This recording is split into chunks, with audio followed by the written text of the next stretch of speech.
so cool. That is like one of my coolest, most favorite performances. It's all FM, by the way. I just figured I'd start out with something cool. That was actually, I've played this before, I think, in other live streams. It's done by Hape. Hans-Peter Hinkle made this, Ikwanda. It's from the FM Experience library. It's so awesome. I just figured I'd start with it. And again, that's all FM. So cool. Okay, so hi, welcome to Tech Talk Live here from Bellingham, Washington, where I am sitting in my lair in the Pacific Northwest. And today we're going to talk about category search. And it's one of the coolest things that I think was brought into the MONTAGE and MODX was this really slick category search. So let's take a look at it here. Basically, category search is that button right here on the MONTAGE I have in front of me. It's also obviously very clearly on a MODX as well. So what's cool about category search? Well, first of all, the fact that you have a touchscreen in front of you is half of the cool thing right here, more than half in my opinion. It just allows you to get to things really fast. So if you look at the screen in front of me, in fact, I can make that screen just a little bigger. So in the screen in front of me, I have the top row here has bank and favorite and attribute, and I'll talk about that in a second. You also have your main categories, and I can just touch on the touch screen right here. If you are a MONTAGE user, you can also use all of this over here to select that top row. So I can go across, and hey, look, it even says piano, keyboard, organ, guitar right across the top as I select each of these different categories. And then the right below the main top two rows here are the subcategories. So if I'm in piano, I can select acoustic, layer, modern, vintage, and so on. If I go over here, I have also, woodwind, but what if I wanted to get to Noah, sign-in, and init? Well, you can select those with these two buttons, the mute and solo buttons over here as well to get to those two. So just a thing that I like to always show people, especially when it comes to a montage, is that you have this convenient redundancy thing where you can use the touchscreen or you can use the buttons over here. And you have a little bit of that in the MODX as well, but not nearly as much because of all those cool buttons over here. So I like to use it just to show that. Very awesome here. I'll kind of keep going here. If I go, so category piano, select the next level, which is acoustic on the subcategory. Now I can use these buttons here to get to the first 8 performances.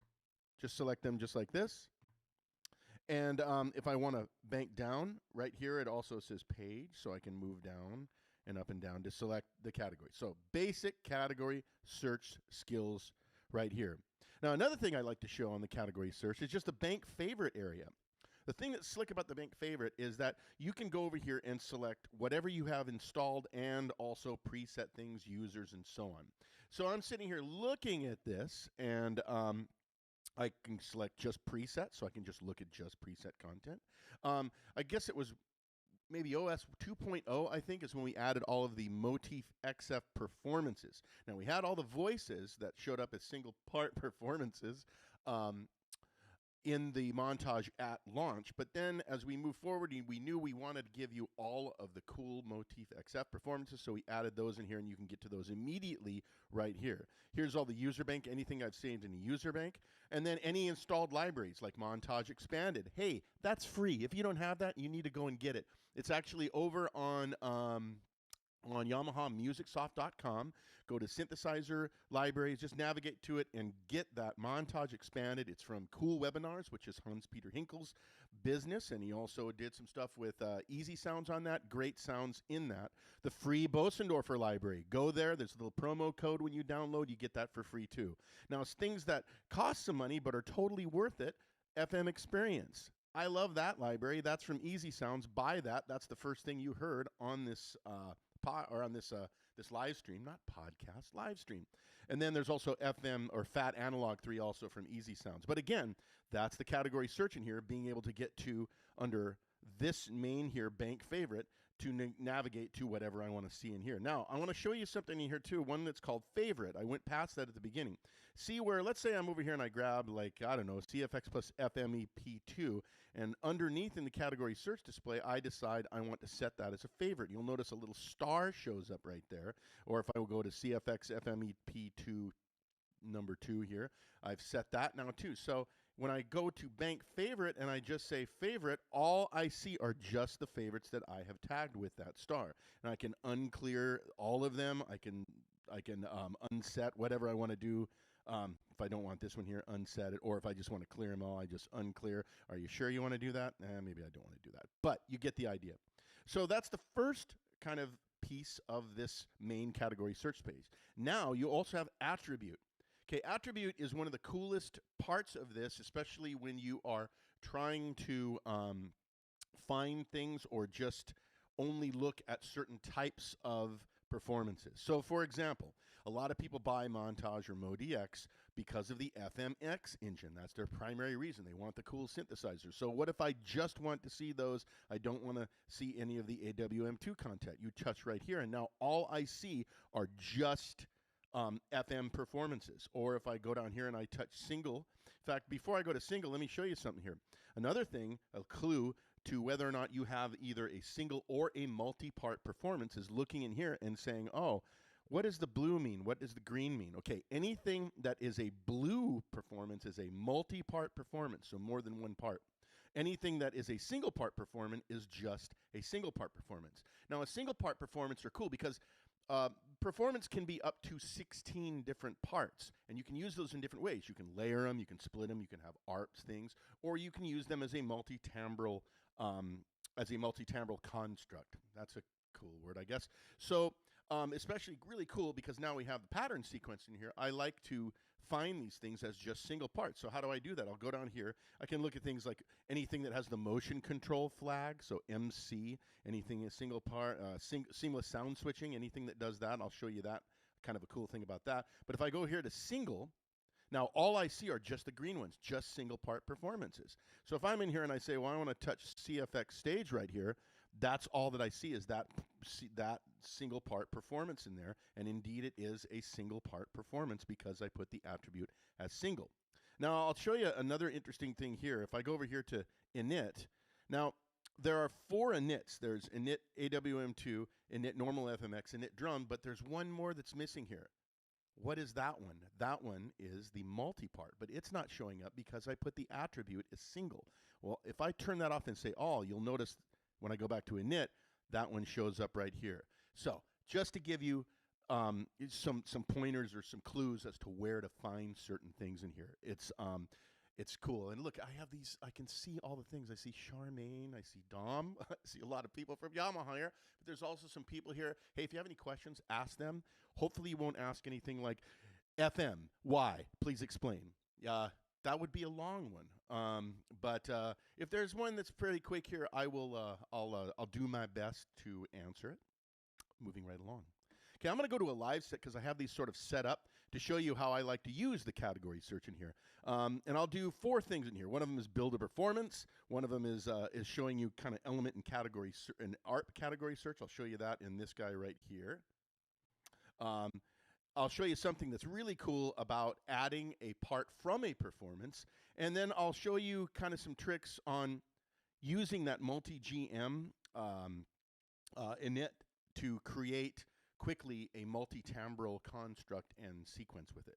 So let's start with CFX stage first. So I call this build a performance. With this one, what I want to do is just add a performance. How do I do that? Well, as you can see, you have these slots right across here that have the little crosses in them. What does that mean? That means that those are empty slots because I have the piano in here, right?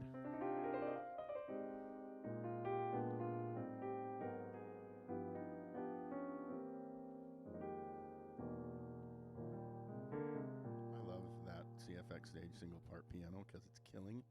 But I want to add a new part to this. So how do I do that? I touch right on that cross here, and it brings me right into what's called at the very top here. You see it here? See it here? See it in the red? I can make it red right there. See it? That's performance 2 or part 2 performance merge. This allows me to merge certain parts of performance or single part performances. So the first thing I'll do, I'll go in here and I'll set the attribute as single, so all I see are a bunch of single part performances, and I can build it this way as well. So if I say I want to go to strings, and I decide I want to go to, I don't know, what's a cool one, ensemble strings, and I like dynamic bow. So I've selected that guy right here, hit enter, now I have two parts of my performance.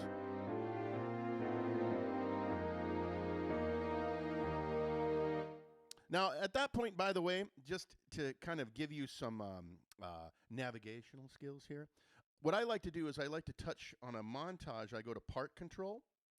It's also on MODX too, but what that does is that shifts over here from, if it's not in part control, it's in performance control, I'm just controlling just the elements of that part right there. Well, I don't want to do that. I just want to balance the actual performance. So make sure that you see part 1 and 2, now these faders are going to control individual parts.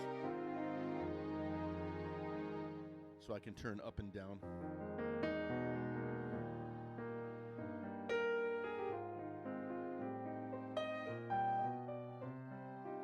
Maybe turn it up a little bit. Cool. So adding parts, really simple to do this.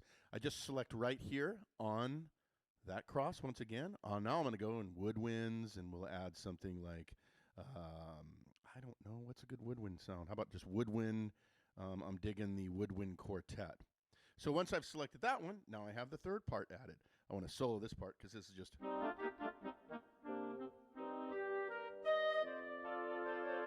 Okay, so now I have soloed that part. Again, touch here, part control, here we go. So I get...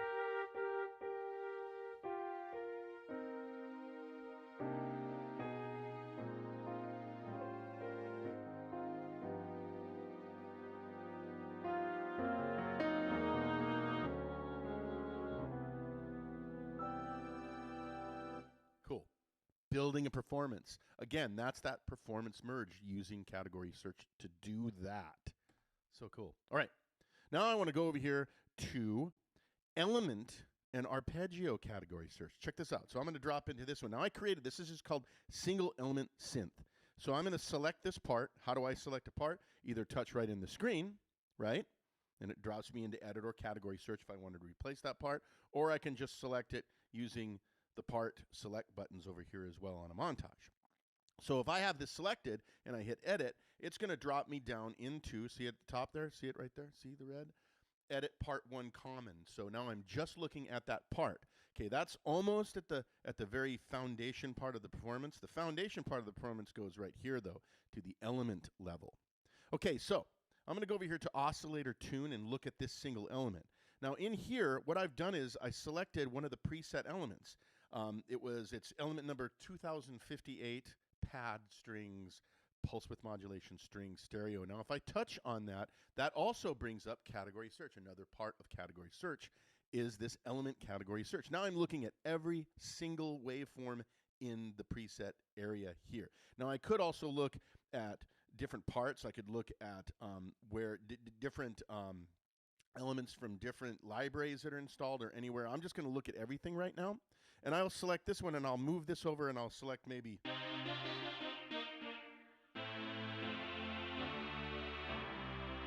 Okay, that's called Fat Saw Stereo. ST is what stereo stands for. So now, another cool thing, just being able to build stuff like that. And since we're here, I like showing little tips along the way here, even though we're doing category search. Here's something. What if I want to copy that over 3 times to the other elements, because I have 8 elements per part.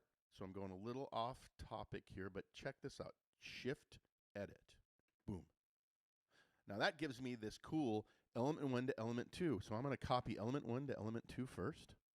Okay, now I'm going to do shift, edit, one more time. Element 2 to element 3. See? Element 1 to element 3 rather. Element 1 to element 3. Now I've copied those suckers all the way across. What can you do then? Go to element 2. Maybe make that one a little fine-tune -4. Maybe this one a little fine-tune +5.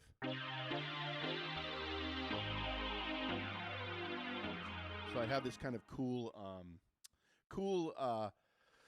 detuned sound here. Very cool. Love that. That's cool. Yes. Okay. By the way, just as a side note, since I'm looking at elements here, see element 1? Element 1 is a 24 dB per octave, right? No, sorry, 24 4-pole, 24 dB per octave, 4-pole analog low-pass filter. Thank you. Okay, I can go to element 2 and select another filter type. How about low-pass 18 dB? And then I can go to element 3. And how about I grab a low-pass 18 with a different slope? That's what S stands for. And then I can change cutoff frequency for each one of these elements. Oh, why am I doing this? Why am I showing this? I'll tell you why I'm showing it. Because it shows you how cool of a synthesizer this is. Again, I'm looking at one part of one performance that I'm just using elements for. And how did I find those elements? Getting back to my original topic, category search. Cool, huh? Cool, cool. Shift, edit, just remind yourself. All right, now I want to show you something else that's cool here. This is 74 phase. So 74 phase is a... I almost played a song there, but I'm not gonna. Okay, so I love this particular electric piano sound. It has a VCM phaser on it. Very cool. One thing I'm missing about this, though, is I don't have that cool key-off element that I know exists in part 5 of RD Gallery. Okay? RD Gallery is the one that has 4 different electric piano sounds, and then 5 is an open part that allows you to bring in and out the mechanical noises of a vintage electric piano. I love that. How do I add that to this? I can do it with category search. So if I touch right here on that little cross, I'm looking at this sucker now. Okay, now what I'm going to do is I'm going to take the attribute, I'm going to clear everybody out here, and all I'm going to do is go to that particular RD Gallery right here. Okay, cool. Okay, now I'm going to do one thing that's cool. Remember, I'm in part 2. See where it says performance merge? See my little red there? So we're still merging this, but I want to go to source part 5. Okay, not all, because that would bring all of the parts of the performance. Not 1, not 2, but I want 5. 5 is where that particular key-off sound is. So if I go here and I go RD Gallery 1, right? And I say, yes, that's the one I want, source part 5, and I hit enter. What did I just get? Let's find out. I'm going to solo just that part. Again, part control, so I can turn it up with the fader here if I want to. You know, I can also do this too, by the way. You just select in here and turn it up there. Multiple ways. Convenient redundancy. So check this out. Sorry, I wanted to solo this part. Oh, cool. That's that very awesome, and it sounds so cool in the cans here. I gotta say, it really, boy, that's some good mechanical EP noise. So if I bring that back in, now I have.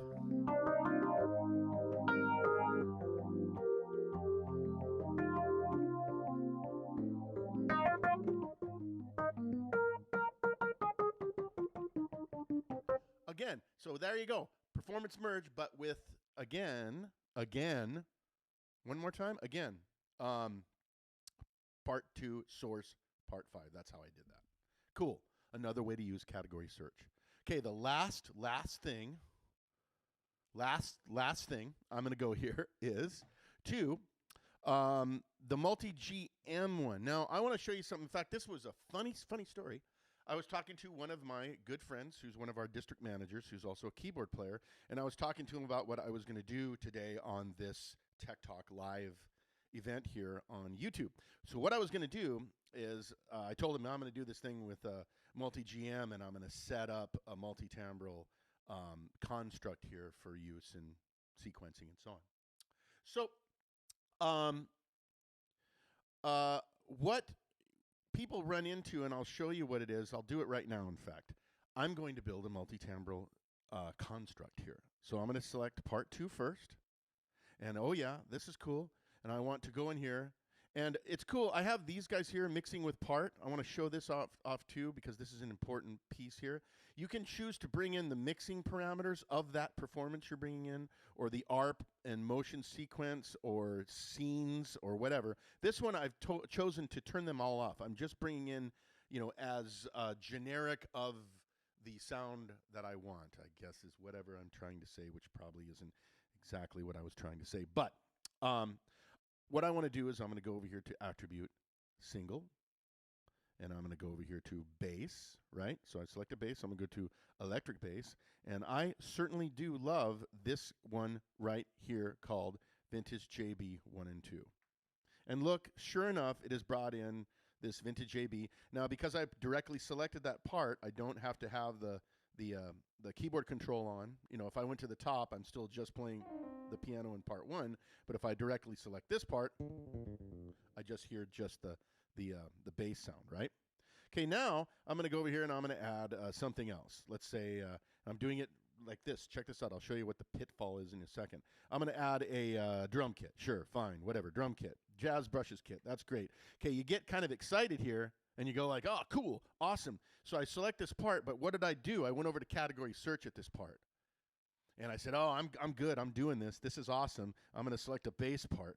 And I go back here, and what did I just do? I just blew that entire thing I was creating out of the buffer, which is sad. So I'm going to go back, reset, go back to multi-GM, and I'll show you how you do this. This is where the skill, mark my words, you will love me for this if you don't know this. It's called Shift Category Search. Select a part, Shift Category Search, bass. So what this does is it takes you into category search, but it only is doing it with part category search. So it looks at the part that I'm doing when I have it selected.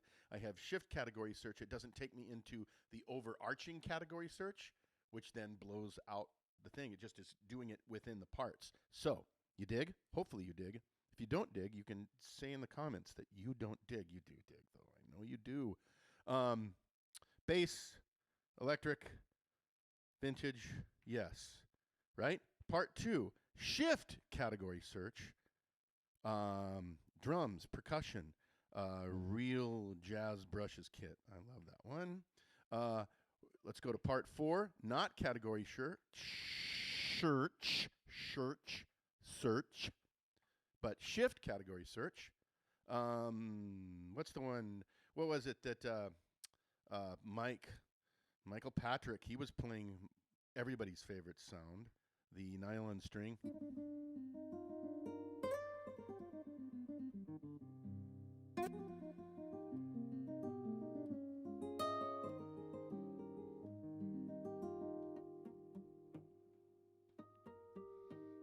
Cool. Okay. See what I did there? Shift category search. This is a skill. And as Phil Clendenin says, Bad Mister, what he likes to say, he says, you do that once. Once you learn how to do this, you'll only, hopefully not blow something out. And see, now we're ready to sequence. And you know what's cool? Since you're on OS version 3, you are, right? Or OS version 2 if you have a MODX. Look, I just dropped into record here. Look, I'm just immediately recording what we did here. Check this out. Why am I setting up a record thing to end my little thing here? Why am I doing this? Because it gives me the opportunity to tell you what's going to happen next time on Tech Talk Live in Germany at 7 p.m. CET, right? That's the next time, in German with Hans-Peter Hinkel.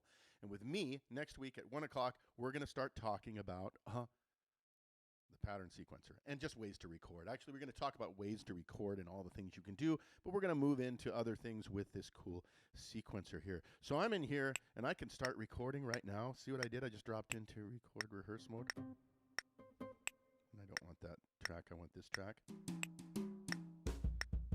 Oh, cool. 3, 2, 3, 4. I'm sequencing. I'm not going to do this for the entire rest.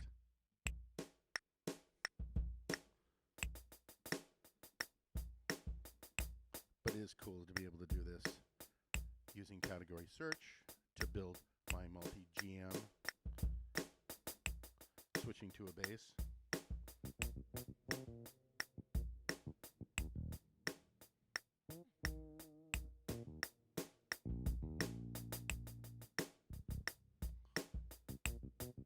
There we go. Oh, I don't want to completely ruin what I want to do in the next few of these. Anyway, you get the idea. Category search. I built this little multi-GM performance using category search, using that shift category search. It is really, really cool. Super cool, actually. So there was a question that came in through our survey. Please, it helps me if you put your questions in the survey beforehand, because we can have a little bit more time to think about what the question is. But I think I want to make sure I get this question right. It was translated from the original German because it came into Hans-Peter Hinkel's thing. But I wanted to answer this question, and I have it first in German. Ein Performance aus einer Library. Yeah, not good with German myself. Okay, here it is. A performance from a library will be edited and stored to user memory without taking the waveforms using the library import. It will, of course, no longer sound when the referring library will be deleted. Yes, we talked about that last time. So what happens if the user file containing the edited performance will be saved and reloaded as a library? Will it then reconnect to the initial installed source library? Okay, yeah, I get what you're saying. If you save it as a library after you made it a user file like we did last time, yeah, it does. It reconnects to the same library. In fact, it says here, this means it doesn't refer to the slot is installed. Yeah, so yes, it does. It creates the library. It's very cool in that regard. So thank you for that question, whoever asked that in the original German and well translated in English. I wish I spoke better German, then I could just read it and translate it myself, but I don't. Okay, so let's see here. What does the chain link icon at the top mean? Okay, that's a good question. You were talking about inside the pattern here. What does that mean? Okay, what that does is that associates the pattern to the performance. So check this out. I'm going to change. Do you see how I just changed the pattern here? If that chain wasn't there, it wouldn't bring in the associated performance with it. So that's what it does. And there's something, sometimes it shows up right here, which I think you can see in my screen. See it right here? You can see the blinking in there a little bit. Anyway, what is it shows up here when you haven't saved is a store pattern with performance. Store it there, and it creates that little chain that ties it to that. So then you're assured that the right thing will play. So if I go over here, let me grab like New York Jam Sesh. Love this one. This one, I believe, comes from I believe this one came from Nick Semrad. You can hear how groovy this is. So I'm guessing this is a Nick Semrad pattern. Check this out, though. I love this because you can sit here. It's 16 long right here. 16 long. 16 long, and then he just lays out. What? Yes. Wait, it's coming. Just hang with me right here. While this is going, I'll tell you, you should like and subscribe to us on the SoundCloud, please. You know why? Because it's awesome. Because we have a podcast up there that's called Behind the Synth. We have 36 of these things up there. You got to check it out. I was just thinking today, because I asked that question about FM. Why? Please explain. Well, you can go and listen to John Chowning, because I did talk to the founder of the FM, or the discoverer. He made sure to tell me he discovered it. The discoverer of the FM algorithm. That's on Behind the Synth on that podcast. How about SoundMondo? Have you connected to SoundMondo and downloaded all of the free stuff that you can get for your Montage or MODX, or your CP, or soon your YC61, because you're going to buy that? Well, please. It's so awesome. Yeah, you need to go to SoundMondo. Mobile Music Sequencer. What? We have this really cool iPad and iOS app called Mobile Music Sequencer. And if I wasn't using this right here, this is my iPhone that I'm using for my overhead camera. But you can load it in for free right now. We usually charge you for that, but you can get this really cool sequencer for free right now called Mobile Music Sequencer. So if you're at home, like all of us are, get it. Mess with it. It's cool. Have any questions other than the ones I'm seeing here that I might try and ask another or answer another one? How about just ideas about product development? Please join ideascale.yamahasynth.com. That's ideascale.yamahasynth.com. And write down, hey, I want your next synthesizer to have 2 robotic hands that come out and play for me so I don't have to play on the gig. Might as well put that in IdeaScale. It probably won't go anywhere, but it's an idea. Go there, IdeaScale. YamahaSynth.com, of course. Go into the forums. Ask Phil Clendenin a question. Bad Mister. He's like my I'd say he's a super mentor of mine. So I've learned so much from Phil. You can learn so much from Phil. Go to the forums at Yamaha Synth and ask a question. And it's cool. Okay, let me see. Can you turn a pattern into an arpeggio? Yes, you can. You can take the data from a pattern and create a user arpeggio. Yes, you can. So I see that right there. Let me see what else we got there. Yes. Can you demonstrate it? I'm running out of time, unfortunately, because I'm already a minute over. But thank you for that one. That gives us an idea of what we can do on one of the other things. You'll have to come back. I guess it's Scott or somebody there, whoever is there. Yes, I will absolutely do that. We'll make that in one of our things. It just probably won't happen today. Um,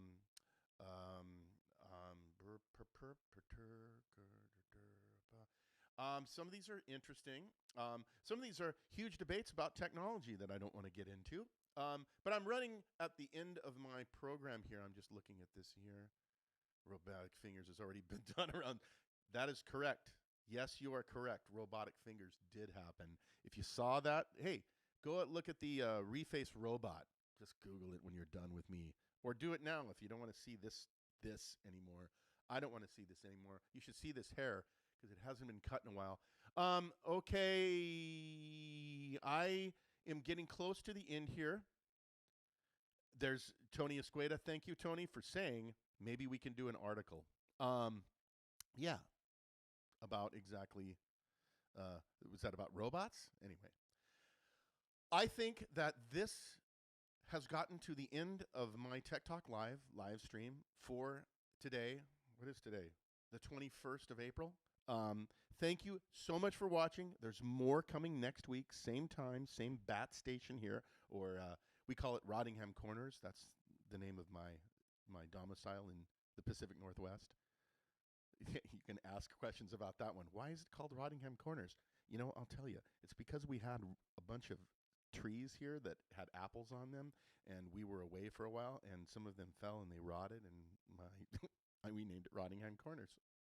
Hey, trivia, not just Yamaha stuff. Thank you so much for watching. Once again, Blake Angels here from Yamaha. Yeah, stay safe, stay happy, keep playing music, keep connecting to this awesome thing that is music, and we'll see you next week. Thank you so very much for watching. And I have to go back here. I'm going to go back to my Tech Talk live stream, and this is where I will stop streaming for today. Thank you so